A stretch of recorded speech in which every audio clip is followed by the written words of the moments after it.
Don't you love the smell of adventure in the morning?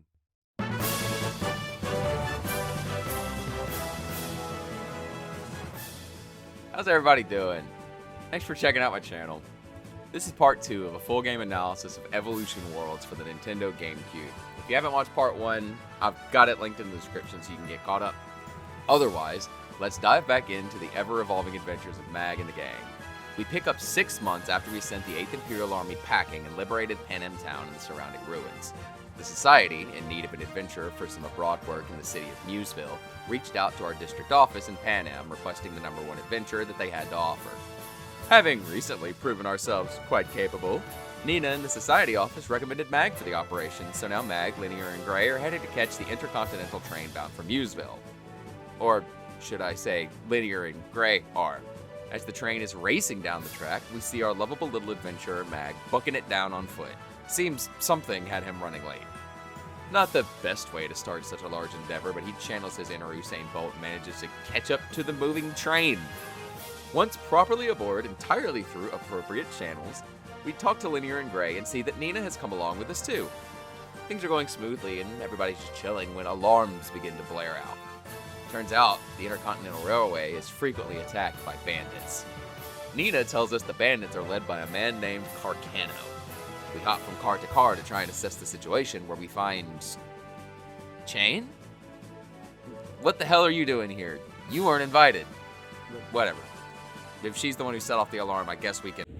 Alarm? Oh, you mean that annoying noise? That wasn't my fault. It was just blaring away even before I got onto the train. And as we begin heading back to our car, explosions ring out. A group of bandits drops down into the car, and the imposing man with the big-ass sci-frame on his arm must be Carcano. He says he's known for never letting his prey get away.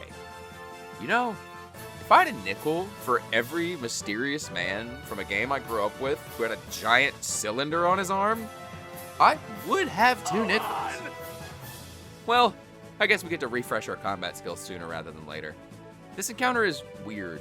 It's the tutorial fight from Evolution 2 Far Off Promise, but we're fighting it while getting to carry over everything from Part 1, so you can kind of just obliterate these guys with the skills you learned and the TP you had left over from that Eugene fight. We finished them off, but it turns out the fight was just a diversion. Carcano's goons made off with the loot that they were searching for while he kept us busy. Guess he wasn't lying about always getting his prey.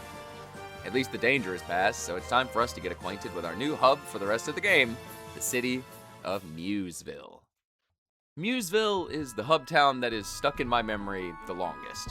The music, the shops, the big-ass singular hotel that takes up like a third of the city's legal zoning, the works. We take a bit to look around and get acquainted while Gray gets the logic figured out. I don't think it'll be that difficult. Another thing I've decided to wait to show off until now is the additional perspective. Evolution 2 added the ability to explore zoomed in behind your character.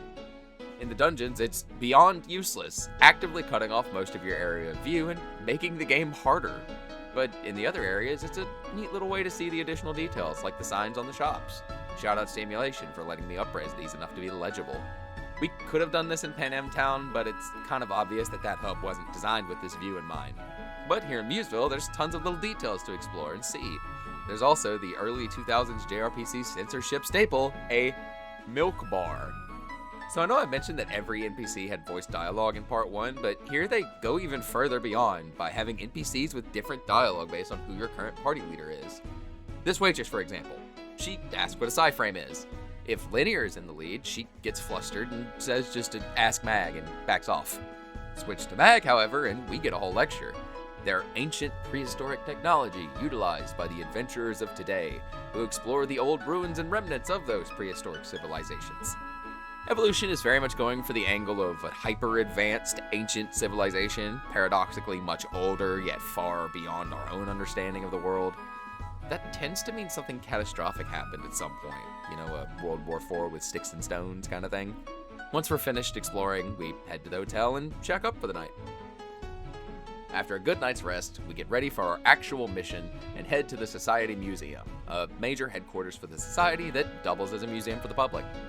It's here that we are formally introduced to Professor Whitehead, a prominent researcher at the Society and the one who requested our help. He says that the Society is engaged in a top-secret set of investigations for a special set of artifacts that will garner us a prehistoric legacy. Bro seems really into this. Well, it's a new adventure, and contributions towards the family debt are all appreciated, so we're in. The first of the items we're searching for is in the Blaze Ruins. We go downstairs and talk to the receptionist, Lisa, to get a bit of information before we head out and make our way to the first dungeon of Part 2, the aforementioned Blaze Ruins. The first noticeable thing about Blaze Ruins is that you've definitely heard this music before. Like I said in Part 1, a lot of corners had to be shaved down in order to get the content of both of these games onto one GameCube disc. One of the sacrifices they had to make was the dungeon themes from the first game. This theme, the theme for the Blaze Ruins, was used as a replacement for the first two dungeons in order to save a few precious megabytes of space. The Dungeons of Evolution 2 each have some type of extra theme to them since the game switched from Sacred Devices randomized floors to more consistent ones. Granted, there is a randomized dungeon in the game still, but we'll get to that down the road. This dungeon's gimmick is simple. Gotta remember, it was designed to be an initial tutorial dungeon. On the first floor, you'll notice a door that's locked from the outside with seemingly no way to get into it. As we progress, we'll run into some rooms with holes in the ground that'll suck you in if you get too close, dropping you to the floor below.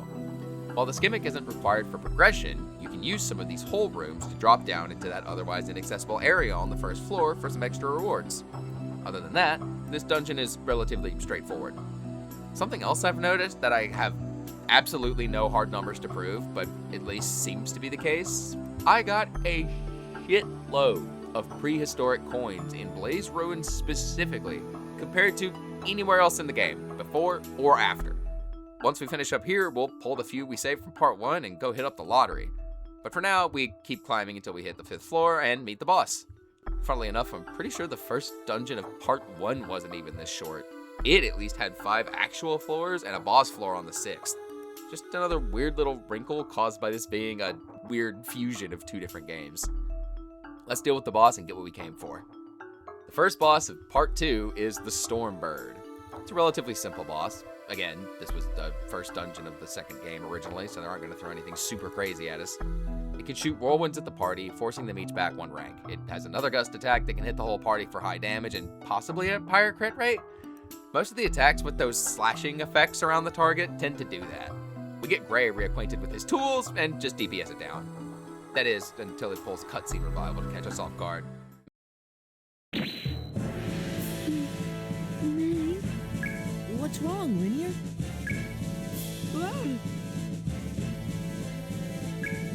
Mag, you gotta lock in. The boss music started up again. Watch out!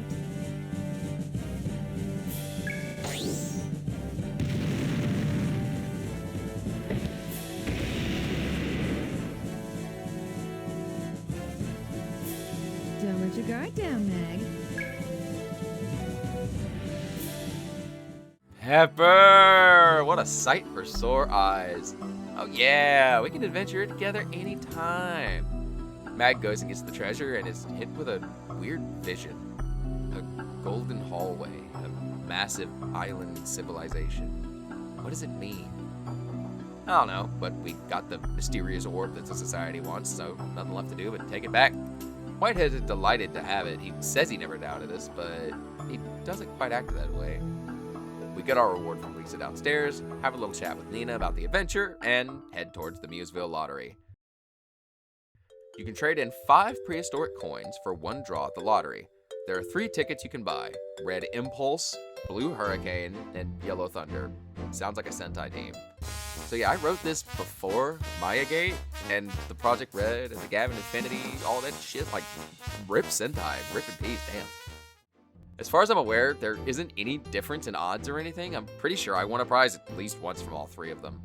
Once you've bought your ticket, all you have to do is save, go to the title screen, and reload your file, and then talk to her again about the drawing. You can get a dud, a small prize, or a big prize. There's a variety of stuff you can get, with the most impactful of my lucky wins this run being the Luck Booster SP. It gives me the chance to go ahead and talk about boosters, which is sick. I would have had to wait till way later to do this. It's entirely possible to go multiple runs without even getting one, and the 2 in-game guaranteed ones are a New Game Plus exclusive. You may have noticed in my menuing footage that equipping different sci-frame parts doesn't just change your move options, they also give you stat bonuses, albeit relatively small ones.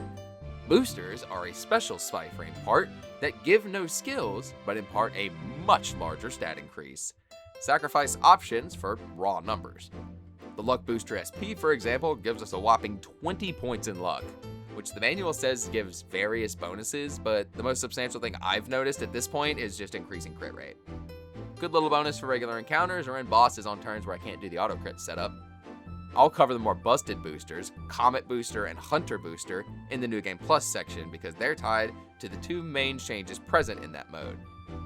Yes, I decided mid-project to do an entire second playthrough just to talk about New Game Plus features. Thanks for asking, but that comes later. It's a bit of a rabbit hole. Time to catch some Z's before the next assignment. We cut to a shot of the outside balcony, and we hear Linear playing her ocarina. The first introduction of it was in part 1, in that Eugene footage that I lost, but Linear received her ocarina as a gift from Mag back in the day. When she first arrived at the Launcher Mansion, she was so frightened that even the slightest noise or shift would make her shudder.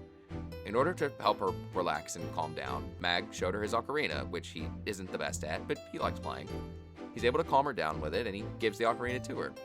He jokes that after teaching her how to play it, it didn't take long for her to become a better player than he is. Make a note of that. Morning comes, and to no surprise, Linear is the first one out and about. One day has passed, and she's already tending to all of the flowers at the hotel. There's also a flower box on the balcony last night where she was playing. I didn't notice that at first. As she's checking a flower, however, a mysterious figure appears. Dude needs a tailor. Bro needs to get some accurate measurements. And when I say appeared, I mean that. He teleported here. He's been on screen for like 5 seconds, but let's be real here. He's dressed entirely differently from the regular folks, and he's used magic, which only Linear has done this whole game. Something's up with this guy. He introduces himself as Yurka and tells Linear that it's okay that she doesn't remember him. He just wants to leave some sort of impact on her the way she did on him. It seems that our understanding as the player has already changed. We thought we'd reached some great revelation on the truth of Linear being Evolutia, and all of a sudden, another one rolls up? Not to mention Mag's weird vision from when he found the first orb for the Society. Guess the secrets of Evolutia are yet to truly be solved. There ain't much to do but keep pushing on. We head to the museum and get our second assignment from Whitehead. The next orb is located in the forest depths. Get the intel from Lisa, as always, we grab Gray, and we head on to the second dungeon. The hallmark of the forest depths is physical obstruction. Through the dungeon, there are these large weeds in the center of the hallways that'll slow you down considerably if you walk through them. Though they don't damage you or anything, if you get stuck in one, even the slowest overworld enemy is gonna be able to ambush you. They seem like they might be a big deal, but honestly, due to the random floor traps also spawning in the middle of the hallways and mostly being detrimental, it was already more optimal to hug the walls rather than run it down center. In fact, it turns out there's a speedrun tech you can do with the walls. If you run into the wall at a 45-degree angle, you move faster than if you're just running normally. And yeah, I tested it. It totally works. Not sure why, but it does save a lot of time when you add it all up. Shoutouts to speedrunners, man. They are a valuable resource when it comes to esoteric game knowledge, especially the kind that saves me time.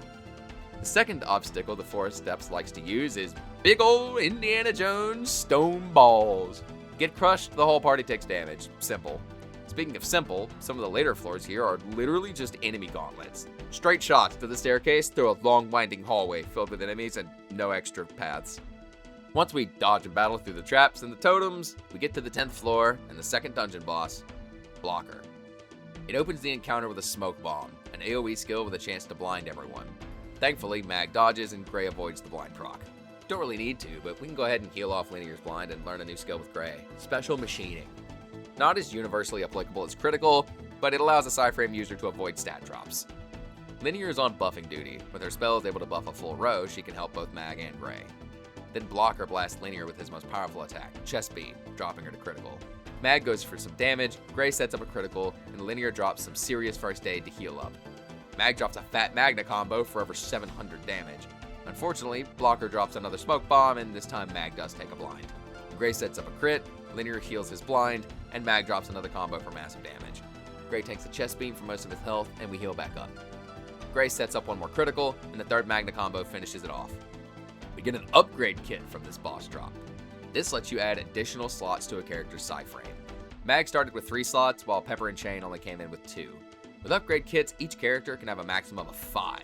These are quite useful, especially for Mag, and our last party member will pick up later on. They both have some parts that can take multiple slots to equip.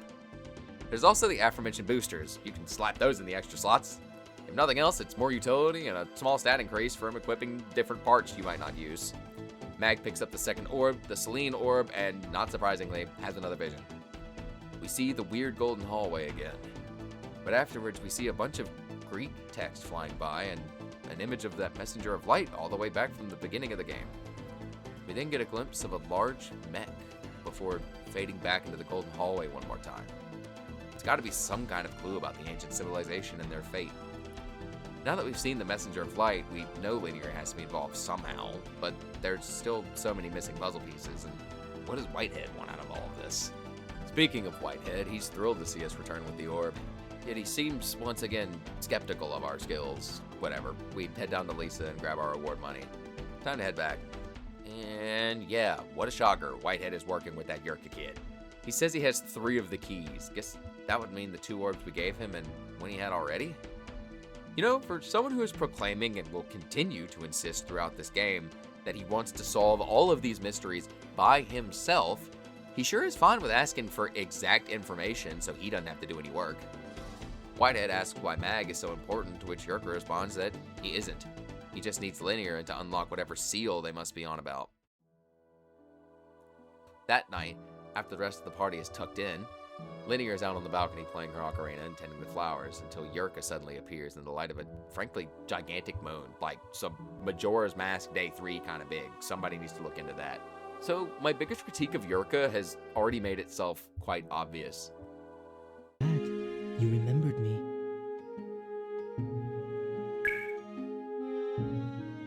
What are you doing?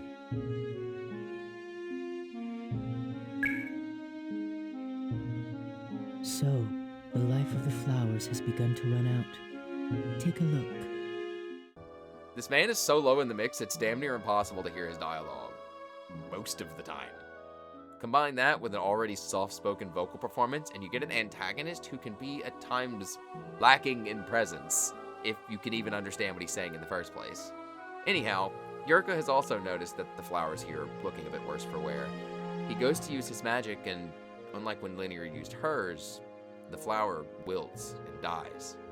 Linear gives a very early 2000s English dub, "Ah!"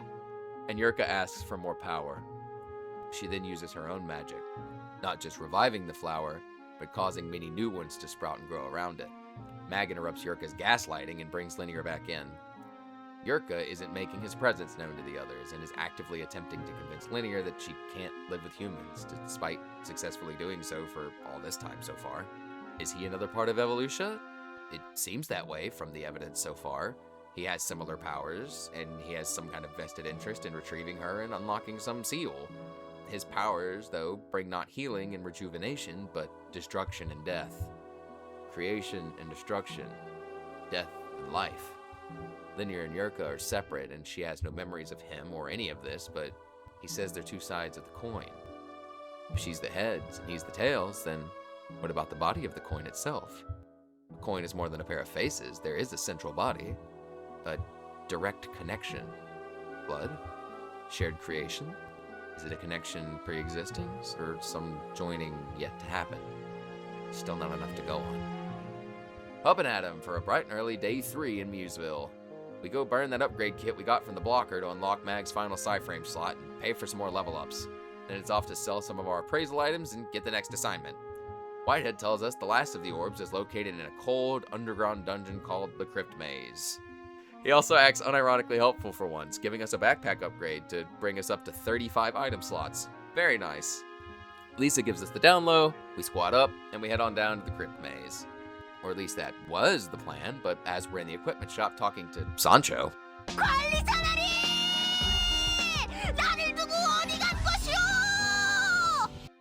This is my channel, you can't stop me from Don posting.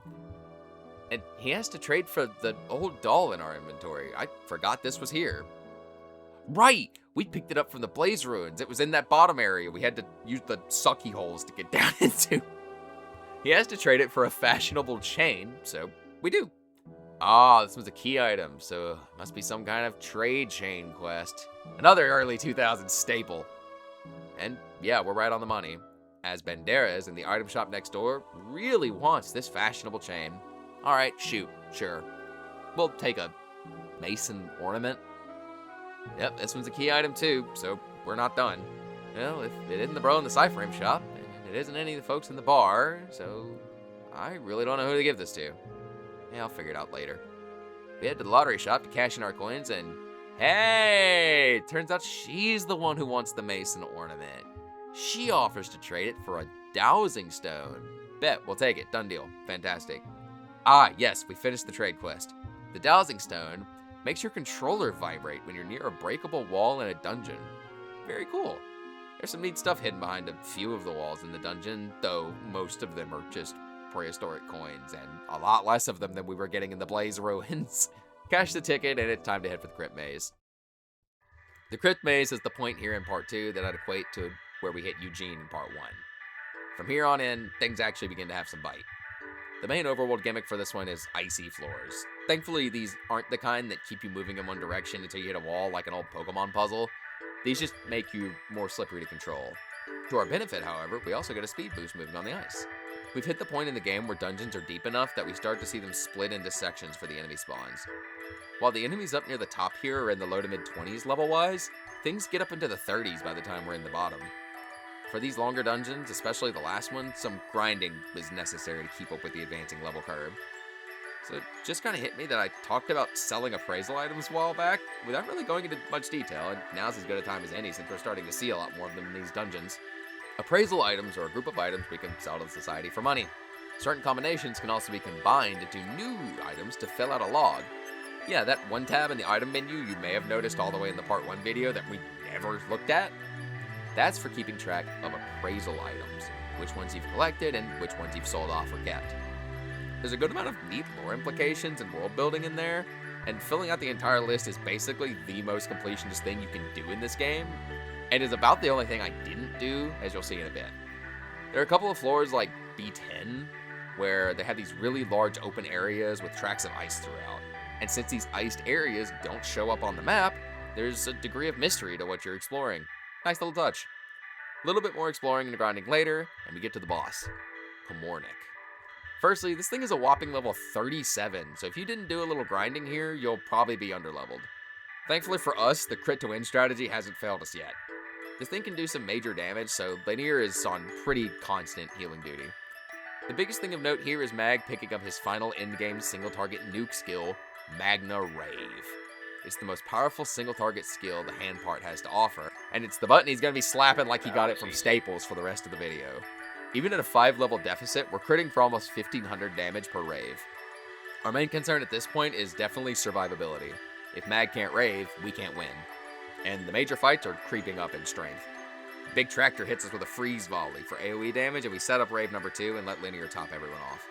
Rave it up again, and he's down another chunk, hitting for over 1600 this time. Pomornik proceeds to use its repair function to heal up, shrugging off, I'd say 500 or so. But unfortunately for him, we ain't dealing in rookie numbers today. A few more cycles of buffing, healing, and raving, and we send him to the scrapyard. Alright, you know the drill. Open the chest, give me the orb, and here comes vision number 3. We see the golden hallway again, get a close-up on whatever that giant mech thing was last time, and see the prehistoric civilization decimated by a giant explosion. Only to end on the golden hallway one more time. Without too much more to go on, we pick up the amber orb and we head back to Professor Whitehead. He gives us the spiel again, and we get some rewards from Lisa. We check in with Nina and get a bit of sense for how she likes to spend her off time. By the way, Meg, did you hear anything from Pepper? Nothing at all. If you didn't hear anything, then forget it.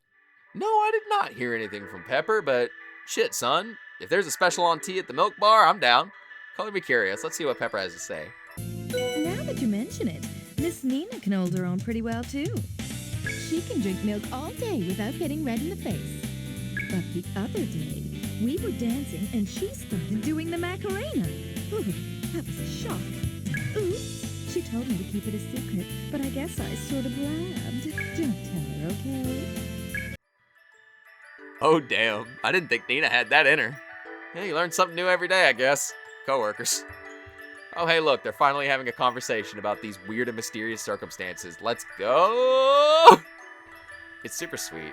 Man, the goat wanting to be friends with everybody. Mad Forze vibes. I can get behind it. Well, I guess it's time for us to get our rematch with old Carcano. He snuck into the society and stole all of the orbs we've been gathering. Thankfully, Whitehead had a bit of foresight for once and put a bug on the items. Now, the society can pinpoint the general location of Carcano's hideout. It's hidden in a place called the Pine Village. You know, NPCs directly telling me to save like this is such a relic of the ages. We take the game up on the offer and drop a save after prep and make our way to Pine Village to confront Carcano. The village is obviously in use, but there's not a soul in sight. At the back of the camp, we find Carcano and his henchmen. Hey, why is there a seam in the floor? Oh, fucking course. Despite Carcano obviously having a soft spot for the kid at this point, it doesn't mean he's not going to cover his own skin. Pine Village is a much smaller dungeon than the rest of our excursions, only consisting of 3 floors without much in terms of labyrinthine halls or puzzles. It's mainly a bunch of enemies, traps, you know the deal by now. Once we make our way to the top floor, we'll find the Bandit's Key, which will help us escape the underground. The other major find here is the recovery blast parts for Pepper, which I mentioned a bit in the first video. It makes Pepper the de facto healer for when you don't have linear, and they're giving it to us now, in a very obvious pickup location, as we go to recover all the MacGuffins that we've been hunting for that were stolen. So if it hadn't hit you right between the eyes yet, the end of the game is coming up, so we're probably not going to have linear for much longer. We got to start figuring our end-game party out. Alright, we made it back to Carcano. Time to get our shit back. But not before Mag tries to talk no jutsu on the man. Similarly to the fight at the beginning of the part, we have Carcano and 2 of his henchmen to deal with, except this time with a little more punch and a lot more health. Not too much more health for Mag to not be able to decimate them in a single crit, but they're putting the work in, and I want to acknowledge their efforts. Carcano packs a punch, so linear keeps the party topped off pretty much every turn. Rave it up a few more times, and the fight's done. And it turns out that his Talk No Jutsu ability is a delayed trigger because he gave us all the stuff back. After a bit of convincing, we decide to stick around here for the night. They say there are bandits around these parts. Mag. Huh? The hell was that? A voice is calling out. Mag goes outside to check and is finally confronted face to face by Yurka. He tells Mag to stay away from linear, which Mag barely acknowledges, balking the thought of it. I said that there is no need to answer. Did you not hear me? Motherfucker, have you heard yourself in this mix? No, we didn't hear you. Damn, dude, if only your mic was as sensitive as you are. Linear tries to break up the scuffle, Mag hearing her call this prick Yurka. This is the guy? This is her first friend? It's been a long time since she couldn't bring herself to say anything to Mag. Now, before heading back to town, be sure to check out those previously unoccupied stalls, because they actually have the best shop inventories in the game, and they even upgrade their stock one more time before the finish line. If there was any place to stock before the end game, it's Pine Village. Whitehead, now once again in possession of the 4 keys, immediately calls Yurka so he can once again delude himself into thinking he's accomplished anything alone somehow. Yurka, on the other hand, literally ignores this man. It's almost like he doesn't need you. We head in for the night, and Linear, unfortunately succumbing to the doubt and fear that Yurka planted in her mind, leaves with him, believing that it will all be for Mag's benefit and protection. Yurka also confirms the suspicions. He is a second piece of evolution. He and Linear have some ancient role to fulfill.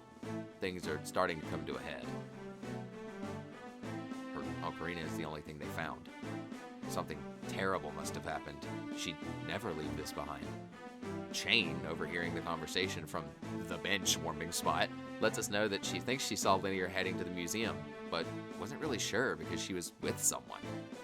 As we're racing to the society, Whitehead finally gets his Fell for It Again award, and Yurka completely casts him aside, taking Linear and every one of the keys into a mysterious portal. Upon arriving at the museum, all the employees are gathered outside. Turns out Yurka and Whitehead locked the place down after Linear arrived. Damn, if only we knew a guy. Up, back to Pine Village. We let Carcano in on this situation, and he kindly offers his assistance in breaking into the society. I mean, he's done it once already. Thankfully, he understands the gravity of the situation, and the continual warming of his heart to Mag has wrecked him. We get back to the museum and find Pepper trying to get in as well. Once we catch her up on the situation, Carcano zips his way up to the roof with his psi frame and breaks in through an air vent to unlock the door for everyone. Yet, funnily enough, the NPCs never actually go back inside for the rest of the game. It's time to get ready for the end game. While the game doesn't explicitly tell you, talking to Carcano reveals that he's actually become your last party member. Hell yeah, dude. Base. Carcano is the only character who can rival Mag's damage output, New Game Plus notwithstanding. His talent allows him to steal items from enemies, which would easily be the most useful talent in the game if we got it any earlier. He also comes in a few levels higher than the rest of the crew if you didn't do any grinding. Pepper, having guaranteed access to the recovery blast parts from Pine Village, becomes your only healer for endgame with Linear's absence. Gray is still Crypt Machine utility man, and Chain is gonna keep warming that bench like a little cutie, just like she did last time, aren't you? I was originally gonna go with my typical Mag Gray Pepper setup that I run the endgame with most runs, but you know what? Screw it. We're going balls to the wall, hyper offense. Gray and Carcano, baby. I'm curious how far items only for healing can take us. For the last time, we assemble the party, get our bag ready, and head into Whitehead's office, where we venture into the portal and into the final dungeon of the run, the aptly named Society Dungeon. The Society Dungeon is the longest normal dungeon in the game.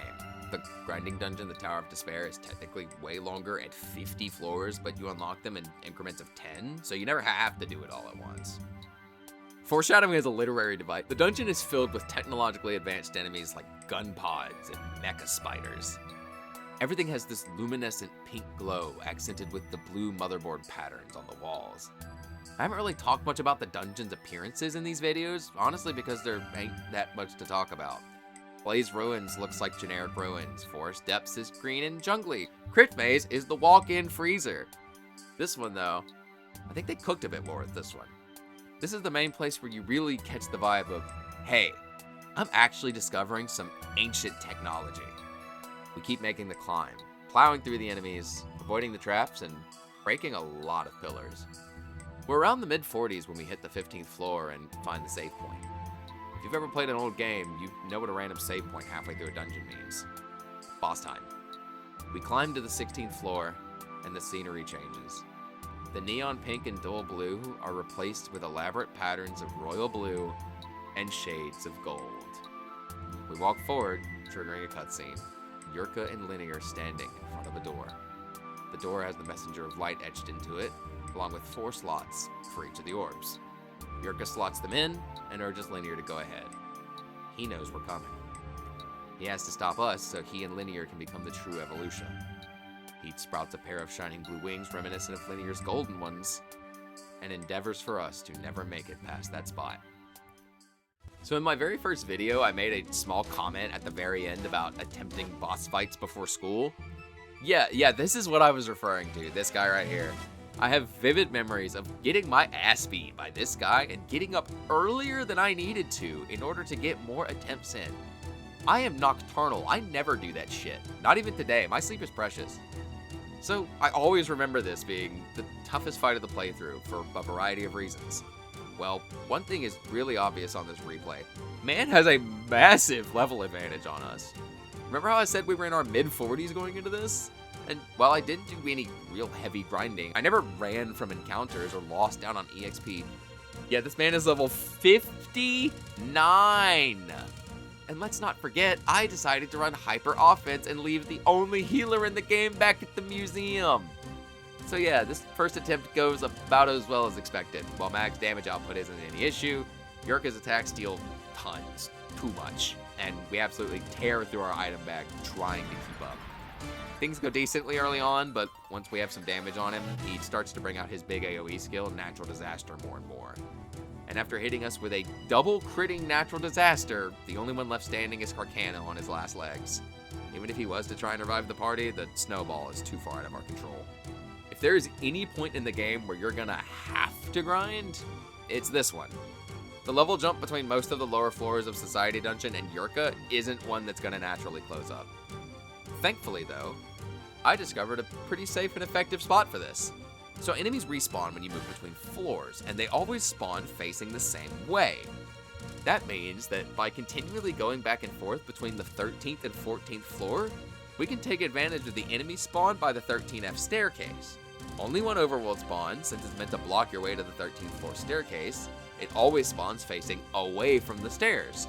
So all you gotta do is run up to 14F, immediately climb back down to 13F, run around the respawning trap in the middle of the room, and hit the enemy in the back for an automatic player advantage. In player advantage, it's wicked simple to just use standard attacks to clean them up before they even get a turn. And the more levels we get, the easier and faster it goes.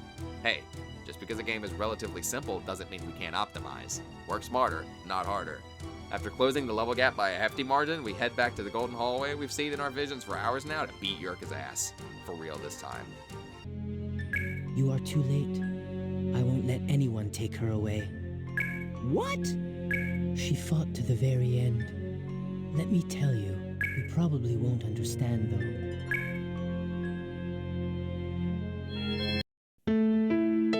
The people of long ago created in this world an advanced civilization that far surpassed your modern civilization. In your words, it would be called, yes, a prehistoric civilization. While achieving boundless prosperity, the prehistoric people also suffered from deadly sicknesses. Upon reaching the end of evolution, their lifespan as a species ended, and they lost the will to live.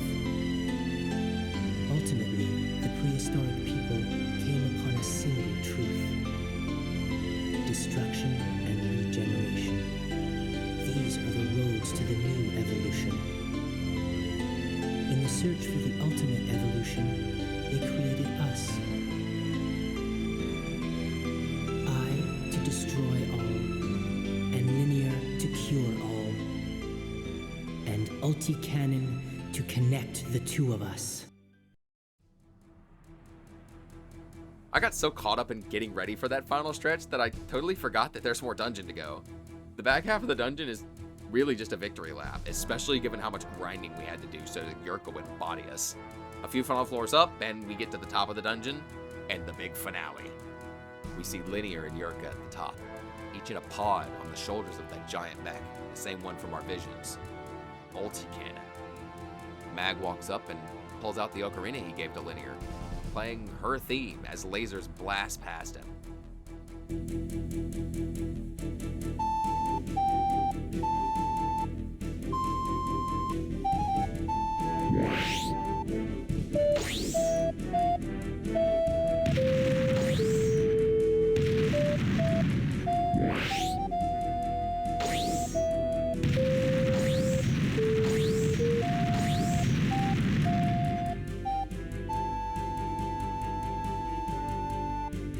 I love the attention to detail here. Mag isn't good at the ocarina. He flubs his notes a lot. But damn if he isn't playing from the heart. Linear begs him to stop. Tells him that her presence is just gonna bring him pain. And good old Mag hits her with the yes, and it's Linear. He isn't gonna let anything break up their found family. Like he said all the way back in part 1, Linear is Linear, no matter what. That finally breaks through the gaslighting and she escapes the Ulticannon. What happens now? The thing was meant to facilitate the merging of the three of them into the true form of evolution. Linear, don't leave me alone!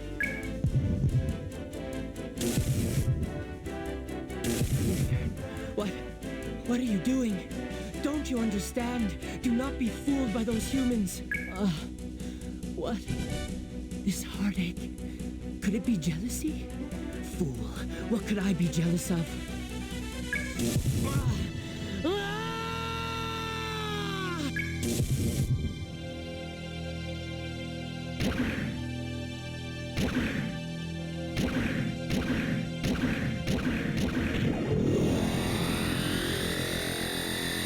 Something body's going down here.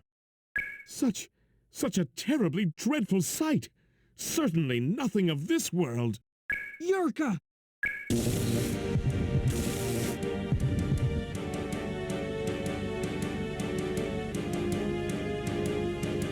too. Please, Meg, save Yurka too. Don't torture Linear anymore. Linear is worried too. I, who was born to destroy, can do only one thing. Come, live with me, Linear. No one will get in my way. Not those immature organisms who call themselves human. You must return, Linear! There's one thing this fight excels at, it's the final boss vibes all around. We're at the summit of a giant tower. The boss is absolutely top tier final boss design, especially compared to everything else we've seen in this game being relatively simple. And the track, while being a relatively short loop, is a bop that gets periodically stuck in my head every couple years and has done so for like 2 decades. Even the attack names go hard, man. We've gotten pretty used to stuff like Chest Beam and Spiral Upper and Freeze Volley, and all of a sudden they're hitting us with Sublimation of Humanity, Life Weakening Beam, Temptation to Sleep. He even gets an AoE basic attack that no other enemy in the game gets. Unfortunately for him, he lies on the back half of the Yurka grinding wall. We're still playing it a bit fast and loose with no healer, but he's no match for Mag, some power tools, and a backpack filled with CVS receipts. Ulticannon is destroyed and Yurka is freed, but he doesn't look too good. He's remorseful, wishing that maybe things had gone differently for him. Linear tries to heal him, but it's no use. He's pure destruction. Even her creation magic can't help him. Mag and the gang reassure Yurka, confirming to him that, yeah, they're friends. He tells Linear to stop crying because tears don't suit her, expresses his thanks for his life, and the evolution of destruction dies. Flash forward a bit, and the Intercontinental Railway is back in service. Time for us to head back to our little corner of the globe. Although this time it's Linear who hasn't shown up yet. We head into town to find Linear and say our final goodbyes to the townsfolk. We find her at the fountain, tending to the flowers one last time. While we are here to bring her to the station, Mag has an ulterior motive. He whips out a gift box and hands it to her. It's a day late, but given the recent circumstances, I think he gets a pass. And that was Evolution Worlds. Except there's a few New Game Plus features I've been teasing throughout these videos, and I'm finally ready to go over them. I honestly think these would have made for awesome mechanics for the initial playthrough. The main differences are twofold, with each one leading to the acquisition of one of the strongest boosters in the game. That little plus 20 in luck from the Luck Booster SP, yeah, that's nothing. Firstly, you unlock debt! Yay! If you open up your status menu in the second run, there's now a debt counter with a debt of 300,000 denali. It's the amount that they charged us for the hotel stay last playthrough. Yeah, they're meta-narrative charging us, the player, for our first run. The second edition is located at the Tower of Despair area. You know, that training dungeon we didn't bother with? By talking to the sign that wasn't there before, you gain access to Top Hunter Mode, a boss rush consisting of the boss from the top of the Tower of Despair. Never fought him, but it's mainly fat damage, nothing too complicated. Then he's followed up by all 3 of the dungeon bosses from Part 2, Stormbird, Blocker, and Pomorne. Unfortunately for them, our damage has scaled a lot more than their health.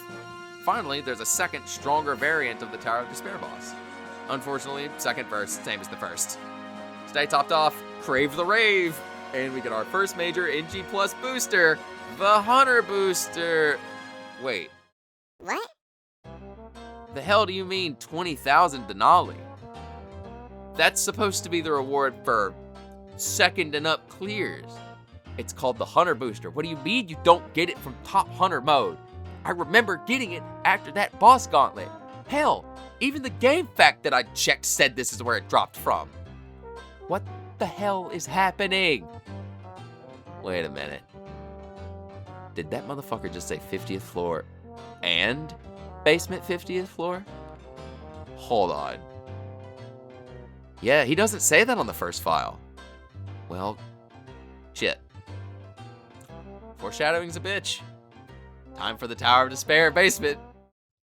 So yeah, turns out there's a third New Game Plus edition that is never explicitly told to you in the menus or anything like the first 2. you kind of just have to notice that the NPC now talks about there being basement floors. It's just like the main floors in that they unlock 10 at a time, up to 50 once you clear Crypt Maze.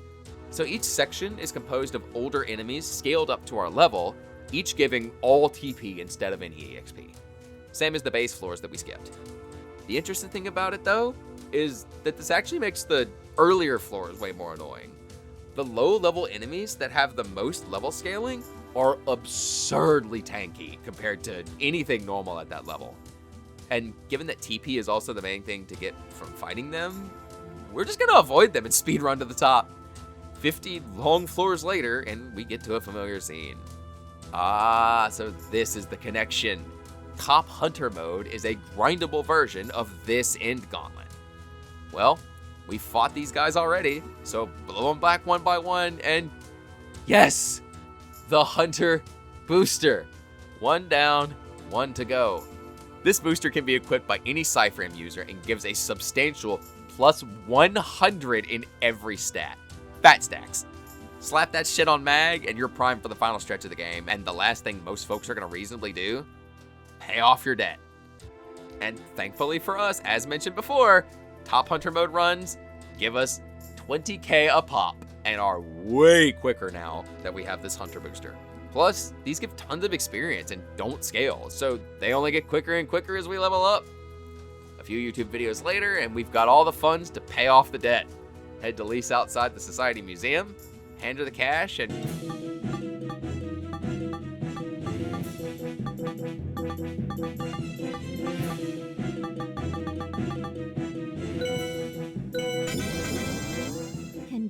Congratulations. Incredible. Just too incredible. You actually paid back all of that debt. I guess being an adventurer is a pretty good business. I'm so jealous. Congratulations! The Launcher family is officially debt-free! Financial freedom! The Society even has a gift for you for paying off the massive balance. The second booster, the Comet Booster. This is the booster to end all boosters. It can only be equipped to Mag, but it gives an unholy plus 500 in every stat. Slap both of the boosters on Mag, and he's capped both his attack and defense, with the rest of his stats still dwarfing anything that could ever go up against him. Why did I do this? Why do a whole second playthrough of the full game, part 1 and 2, just to get these?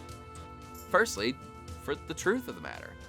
This little journey put a mystery in front of me and a truth to be uncovered. After all this, after everything we've gone through in both these videos, how could I not follow the adventurer's spirit and delve for the treasure? And secondly, so I could do this. Go get him! Jump! Smack! All right. Take that!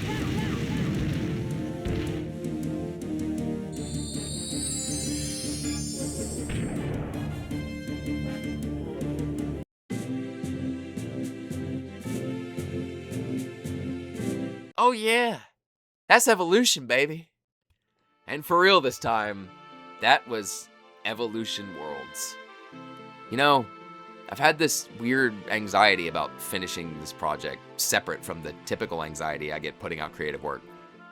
After the emotional complexities and depth I went into in that very first video, as well as some of the incredible work I've seen put out since I started working on this duology, there's almost been this feeling of inadequacy due to simplicity.